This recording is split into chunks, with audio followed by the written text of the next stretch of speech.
اب جب میں عمر کے آخری حصے میں پہنچ گیا ہوں، یعنی میں بوڑھا ہو گیا ہوں، تو میرے پاس اتنی ہمت و امید نہیں ہے کہ میں اپنے بھیانک ماضی کی وحشت، یعنی اس کے جو خوف ہے اس کا دیکھ سکوں۔ میں اس قدر ناتما اور بے جان ہو گیا ہوں کہ اپنی جان سے ہاتھ دھو بیٹھا، یعنی میں ایک قسم کا فوت ہو گیا۔ میری زندگی ایک ایسے شخص کی مانند ہے جس کی آنکھیں نشے میں ڈوبی اور جسم بوجھل ہے، صرف اس وجہ سے ہے کہ وہ رات بھر کسی فکر میں جاگتا رہا ہے۔ آنکھیں نشے کا مطلب بند ہونے والی آنکھیں۔ اب اس میں اتنی ہمت نہیں ہے کہ وہ دن اور طلوع آفتاب کے مناظر دیکھ سکے، اس لیے اسے نیند آنے لگتی ہے۔ اس شعر میں آپ یہ والا شعر بھی ایڈ کر سکتے ہیں: دن زندگی کے ختم ہوئے شام ہو گئی، پھیلا کے پاؤں سوئیں گے کنجے مزار میں۔ یہ بہادر شاہ ظفر کا شعر ہے، اس میں آپ یہ ایڈ کر سکتے ہیں۔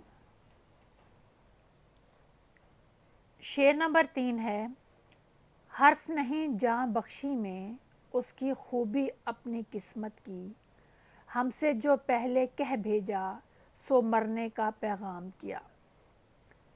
شاعر کا نام میر تقی میر۔ اس شعر میں شاعر اپنی خرابی قسمت کا ذکر کرتے ہوئے کہتا ہے کہ ہم جب بھی اپنے محبوب کو پیغام بھیجتے ہیں تو ہمارا محبوب نہ صرف ہم سے منہ پھیر لیتا ہے بلکہ ہمیں اور ہمارے پیغام کو ہی ٹھکرا دیتا ہے۔ ہم محبوب کے پاس بار بار درخواست لے کر جاتے ہیں لیکن وہ ہماری ایک نہیں سنتا۔ میر کہتے ہیں کہ مجھے اس بات سے کوئی فرق نہیں پڑتا کہ میری درخواست نہیں سنی گئی، میں بار بار وہاں جاتا رہوں گا۔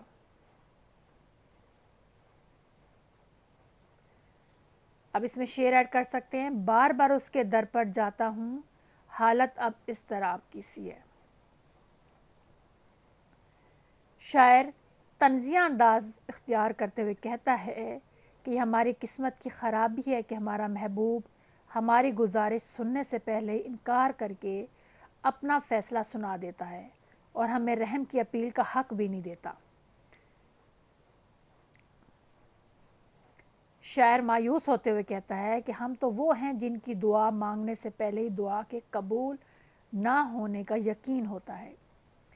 جب اپنی ہی قسمت خراب ہو تو انسان دوسروں سے کیا شکایت کرے؟ کام تو اسی صورت میں کام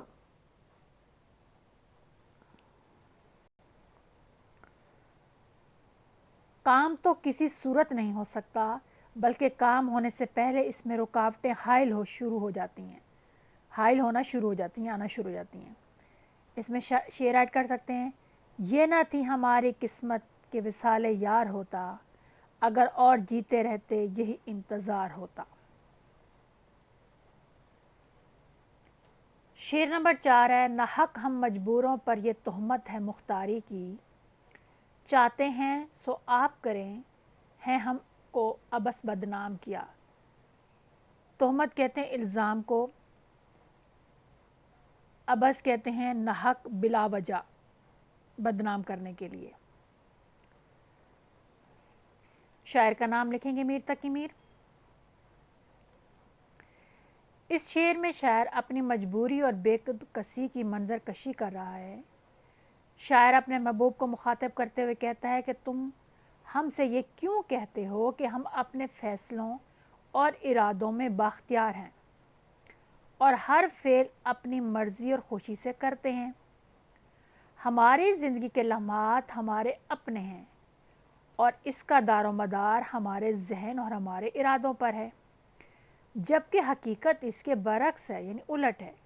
ہم تو بے کس اور مجبور ہیں، ہم تو وہ کرتے ہیں یہ تم ہم سے کہتے ہو، ہمارے تمام اعمال تو تمہاری خواہشات کے مطابق ہیں۔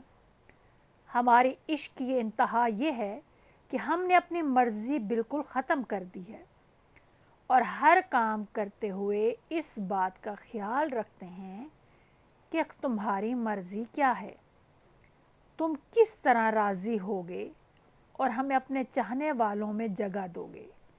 اس کے باوجود اگر تم ہمیں اپنے ارادوں میں خود مختار کہتے ہو تو یہ ہم کو بلا وجہ بدنام کرنے والی بات ہے اور یہ ایک محض الزام ہے۔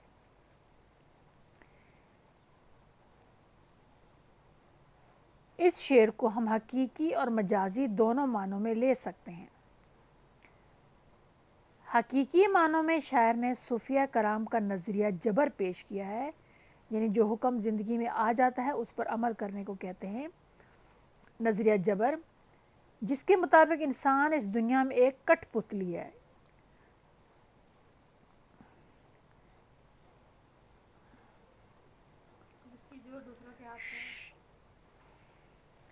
یعنی وہ انسان دوسروں کے اشاروں پہ ناچتا ہے۔ جو کاتب تقدیر کا پابند ہے، یعنی جو قسمت میں لکھا ہوا ہے اس نے وہ لازمی کرنا ہے۔ تو صوفیہ کرام کا نظریہ جبر یہ ہے کہ جو آپ کی قسمت میں لکھ دیا جاتا ہے اس پر آپ نے ہر حال میں پابندی سے اس پر عمل کرنا ہے۔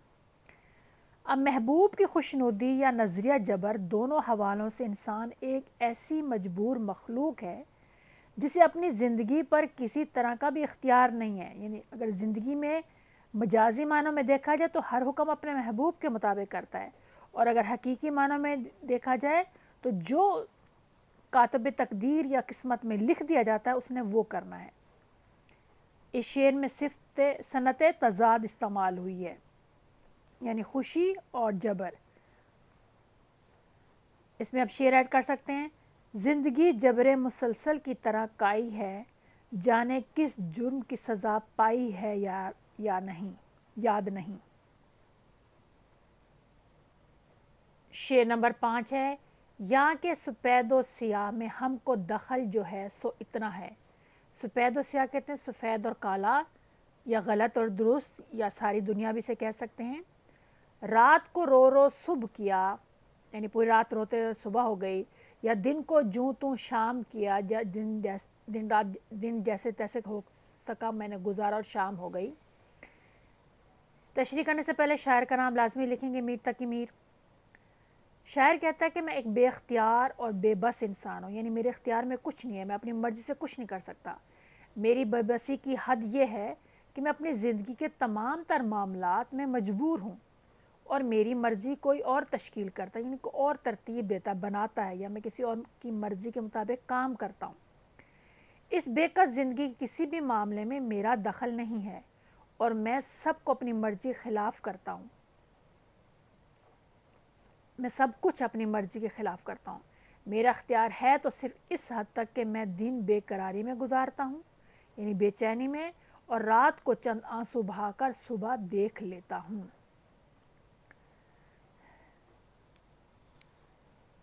شاعر کہتا ہے کہ میری زندگی کے ایسے پرندے یا پنچھی کی مانند ہے جو پنجرے سے آزاد فضا میں اڑنا چاہتا ہے، لیکن ہر کوشش اس کے لیے تکلیف کا باعث بنتی ہے۔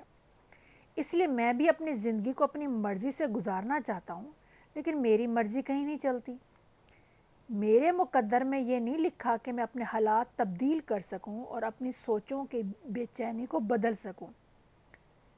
میں اپنی ذات پر جتنا اختیار رکھتا ہوں صرف اسی کو استعمال کرتا ہوں۔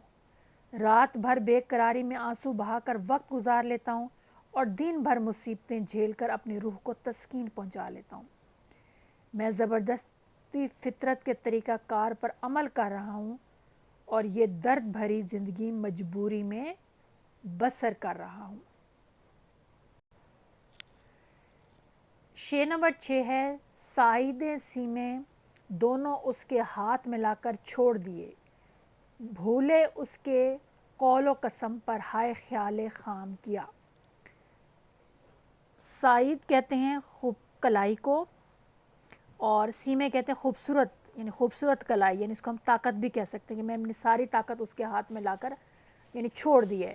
بھولے اس کے قول و قسم، یعنی جو اس نے وعدے کیے تھے اس پر ہائے خیال خام کیا، یعنی اس میں اپنے اختیار جو ہے نہیں سمجھتا، ایسا خیال جس پہ اپنا اختیار نہ ہو، ایسا خیال جس پہ آپ خود کچھ نہ کر سکتے ہیں، اس کے بارے میں خود نہ سوچ سکتے ہو۔ تشریح: میر تقی میر اپنے محبوب کی بے وفائی کا ذکر کرتے ہوئے کہتا ہے کہ میرا عشق اس انتہا کو پہنچ چکا ہے کہ میں نے اپنا سب کچھ اپنے محبوب کے حوالے کر دیا ہے۔ ہماری ہر چیز محبوب کے نام قربان ہونے کو تیار ہے۔ ہم نے ایسی کوئی چیز نہیں چھوڑی جس میں ہمارے محبوب کا عمل دخل نہ ہو۔ ہمارا اٹھنا بیٹھنا چلنا پھرنا سب محبوب کے دم سے ہوتا ہے، لیکن ہمارے محبوب نے ہماری قدر نہیں کی۔ یہاں تک اچھی طرح دیکھ لیں۔ پھر اس کے بعد ہے، شاعر کہتا ہے ایسا لگتا ہے کہ جیسے اس نے ہماری وفا نہ نبھانے کا عزم کر لیا، یعنی محبوب نے ہماری وفا نہ نبھانے کا عزم کر لیا ہے۔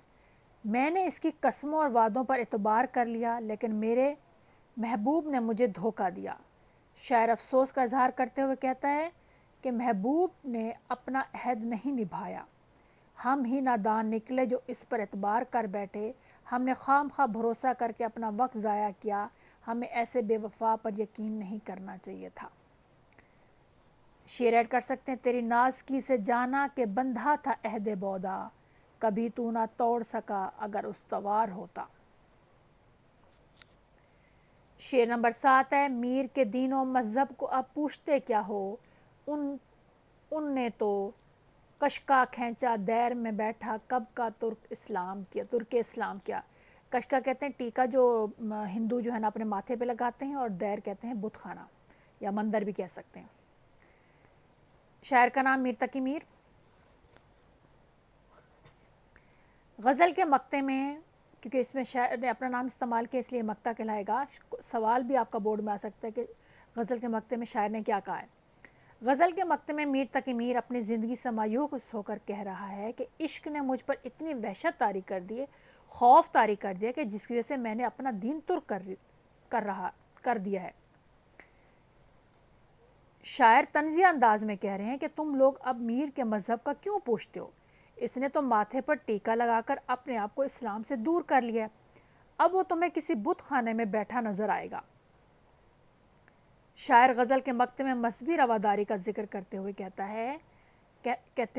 کہنا چاہتا ہے کہ کبھی کسی بے کس، ضرورت مند اور مجبور انسان کی مدد کریں تو یہ نہ دیکھو کہ وہ ہندو ہے، عیسائی ہے یا مسلمان، بلکہ اس بات کو ذہن میں رکھو کہ وہ انسان ہے۔ تمہاری تھوڑی سی مدد اس کی زندگی کو بہت بہتر کر سکتی ہے، ورنہ کیا ہندو کیا مسلمان، ہر کوئی اپنی تقدیر سے مجبور اور پریشان ہو کر اپنے مذہب سے دور ہو سکتا ہے۔ اس کا اصل مطلب یہ ہے۔ امید ہے آپ کو غزل کی تشریح سمجھ آ گئی ہوگی۔ جانے سے پہلے لازمی جو ہے نا اپنے فیملی اور فرینڈز میں اس کو شیئر کریں اور لازمی سبسکرائب کرائیں۔ جزاک اللہ۔ السلام علیکم ورحمۃ اللہ وبرکاتہ۔